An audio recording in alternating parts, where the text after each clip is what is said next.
The Fisherman and His Wife, a fairy tale by the brothers Grimm, as narrated by Scott Leffler. There was once on a time a fisherman who lived with his wife in a miserable hovel close by the sea, and every day he went out fishing. And once, as he was sitting with his rod looking at the clear water, his line suddenly went down far down below, and when he drew it up again, he brought out a large flounder. Then the flounder said to him, "Hark, you fisherman, I pray you, let me live. I am no flounder really, but an enchanted prince. What good would it do you to kill me? I shall not be good to eat. Put me in the water again and let me go." "Come," said the fisherman, "there is no need for so many words about it. A fish that can talk I should certainly let go anyhow." With that he put him back into the clear water, and the flounder went to the bottom, leaving a long streak of blood behind him. Then the fisherman got up and went home to his wife in the hovel. "Husband," said the woman, "have you caught nothing today?" "No," said the man. "I did catch a flounder who said he was an enchanted prince, so I let him go again." "Did you not wish for anything first?" said the woman. "No," said the man. "What should I wish for?" "Ah," said the woman, "it's surely hard to have to live always in this dirty hovel. You might have wished for a small cottage for us. Go back and call him. Tell him we want to have a small cottage. He will certainly give us that." "Ah," said the man, "why should I go there again?" "Why," said the woman, "you did catch him and you let him go again. He's sure to do it. Go at once." The man still did not quite like to go, but did not like to oppose his wife, and went to the sea. When he got there, the sea was all green and yellow, and no longer so smooth. He stood and said, "Flounder, flounder, in the sea, come, I pray thee, here to me. For my wife, good Ilsabil, wills not as I'd have her will." Then the flounder came swimming to him and said, "Well, what does she want then?" "Ah," said the man, "I did catch you, and my wife says I really ought to have wished for something.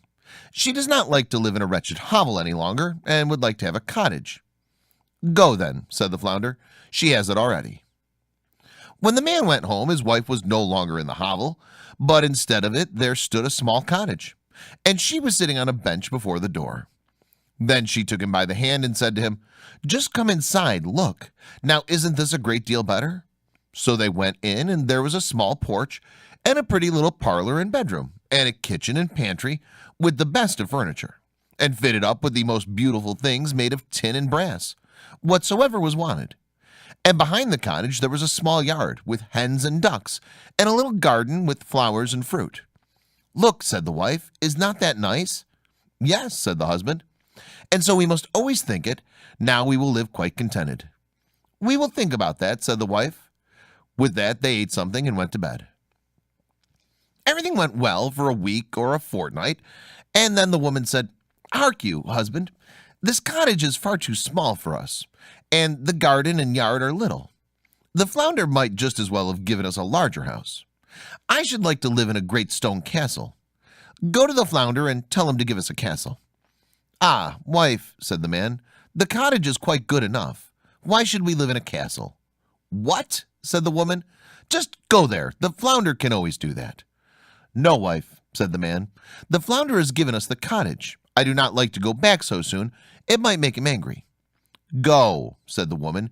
"He can do it quite easily, and will be glad to do it. Just you go to him."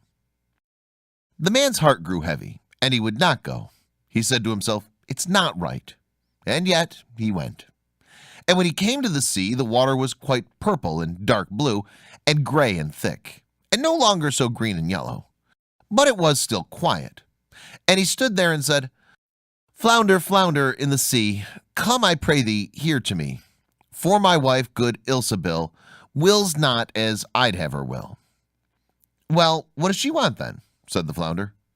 "Alas," said the man, half scared, "she wants to live in a great stone castle." "Go to it then. She's standing before the door," said the flounder. Then the man went away, intending to go home, but when he got there he found a great stone palace, and his wife was just standing on the steps going in, and she took him by the hand and said, "Come in." So he went with her, and in the castle was a great hall, paved with marble, and many servants, who flung wide the doors. And the walls were all bright with beautiful hangings, and in the rooms were chairs and tables of pure gold, and crystal chandeliers hung from the ceiling, And all the rooms and bedrooms had carpets, and food and wine of the very best were standing on all the tables, so that they nearly broke down beneath it. Behind the house, too, there was a great courtyard, with stables for horses and cows, and the very best of carriages. There was a magnificent large garden, too, with the most beautiful flowers and fruit trees, and a park quite half a mile long, in which were stags, deer, and hares, and everything that could be desired. "Come," said the woman, "isn't that beautiful?" "Yes, indeed," said the man. "Now let it be, and we will live in this beautiful castle and be content." "We will consider about that," said the woman, "and sleep upon it." Thereupon they went to bed. Next morning the wife awoke first, and it was just daybreak, and from her bed she saw the beautiful country lying before her. Her husband was still stretching himself, so she poked him in the side with her elbow and said, "Get up, husband, and just peep out the window. Look you, couldn't we be the king over all that land? Go to the flounder, we will be the king."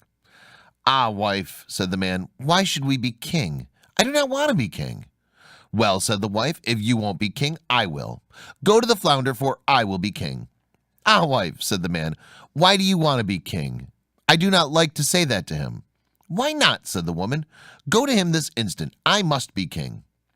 So the man went and was quite unhappy because his wife wished to be king. "It is not right, it is not right," he thought. He did not wish to go, but yet he went. And when he came to the sea, it was quite dark gray, and the water heaved up from below and smelt putrid. Then he went and stood by it and said, "Flounder, flounder in the sea, come, I pray thee, here to me. For my wife, good Ilsebil, wills not as I'd have her will." "Well, what does she want then?" said the flounder. "Alas," said the man, "she wants to be king." "Go to her, she's king already." So the man went, and when he came to the palace, the castle had become much larger. It had a great tower and magnificent ornaments, and the sentinel was standing before the door, and there were numbers of soldiers with kettle drums and trumpets.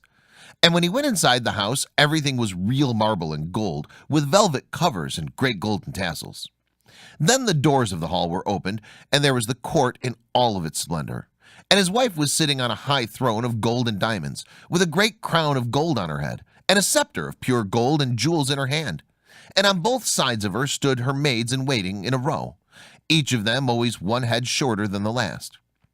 Then he went and stood before her and said, "Ah, wife, and now you are king." "Yes," said the woman, "now I am king."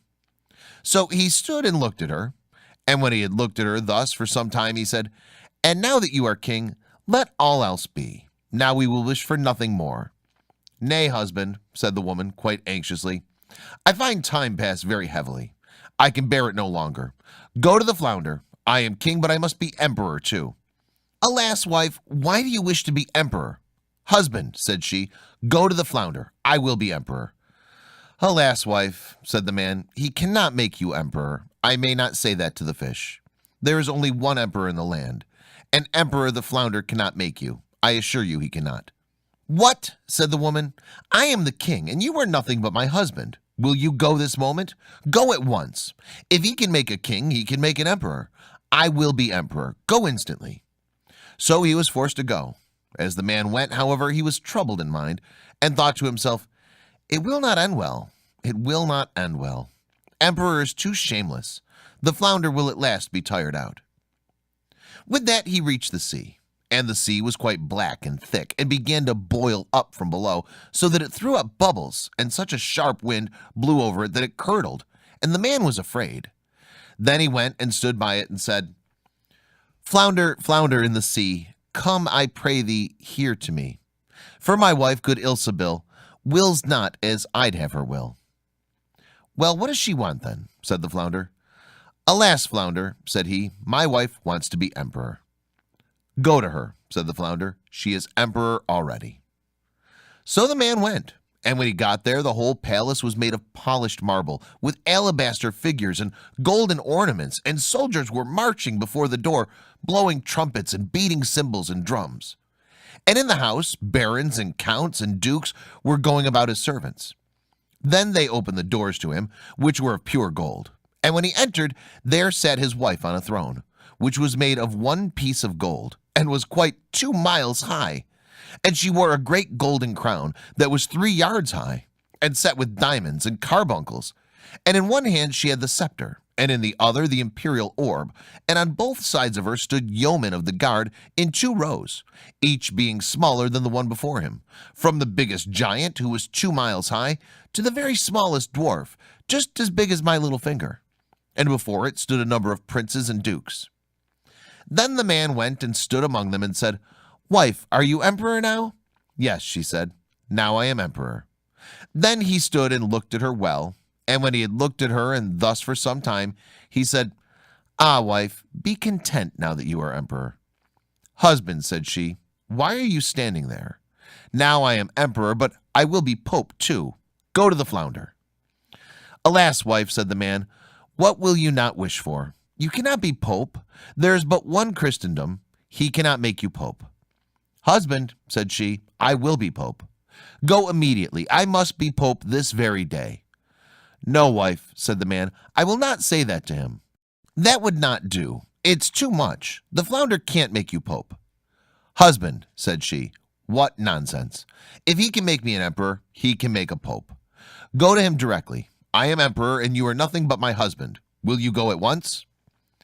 Then he was afraid and went, but he was quite faint, and shivered and shook, and his knees and legs trembled, and a high wind blew over the land, and the clouds flew, and towards evening all grew dark, and the leaves fell from the trees, and the water rose and roared as if it were boiling, and splashed upon the shore.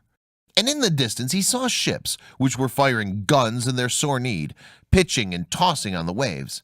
And yet in the midst of the sky there was still a small bit of blue, though on every side of it was as red as in a heavy storm. So, full of despair, he went and stood in much fear, and said, "Flounder, flounder in the sea, come, I pray thee, here to me, for my wife, good Ilsebil, wills not as I'd have her will." "Well, what does she want then?" said the flounder. "Alas," said the man, "she wants to be pope." "Go to her then," said the flounder, "she's pope already." So he went, and when he got there, he saw what seemed to be a large church surrounded by palaces. He pushed his way through the crowd. Inside, however, everything was lighted up with thousands and thousands of candles, and his wife was clad in gold, and she was sitting on a much higher throne, and had 3 great golden crowns on. And round about her there was much ecclesiastical splendor, and on both sides of her was a row of candles, the largest of which was as tall as the very tallest tower, down to the very smallest kitchen candle. And all the emperors and kings were on their knees before her, kissing her shoe. "Wife," said the man, and looked attentive at her, "are you now pope?" "Yes," said she, "I am pope." So he stood and looked at her, and it was just as if he was looking at the bright sun. When he had stood looking on her thus for a short time, he said, "Ah, wife, if you are pope, do let well alone." But she looked as stiff as a post, and did not move or show any signs of life. Then said he, "Wife, now that you are pope, be satisfied. You cannot become anything greater now." "I will consider about that," said the woman. Thereupon they both went to bed, but she was not satisfied, and greediness let her have no sleep, for she was continually thinking what there was left for her to be. The man slept well and soundly, for he had run about a great deal during the day. But the woman could not fall asleep at all, and flung herself from one side to the other the whole night through, thinking always what more was left for her to be, but unable to call to mind anything else.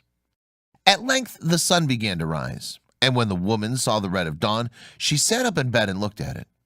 And when through the window she saw the sun thus rising, she said, "Cannot I too order the sun and moon to rise?" "Husband," said she, poking him in the ribs with her elbows, "wake up, go to the flounder, for I wish to be even as God is." The man was still half asleep, but he was so horrified that he fell out of bed.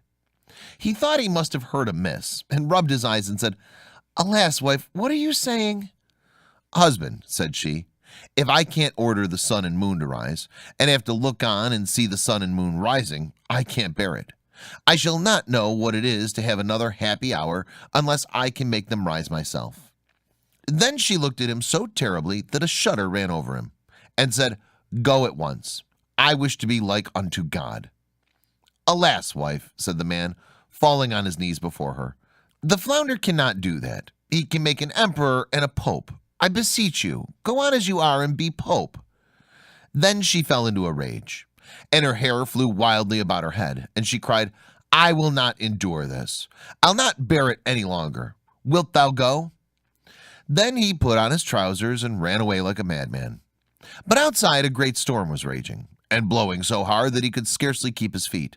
Houses and trees toppled over, the mountains trembled, rocks rolled into the sea, the sky was pitch black, and it thundered and lightened. And the sea came in with black waves as high as church towers and mountains, and all with crests of white foam at the top. Then he cried, but could not hear his own words.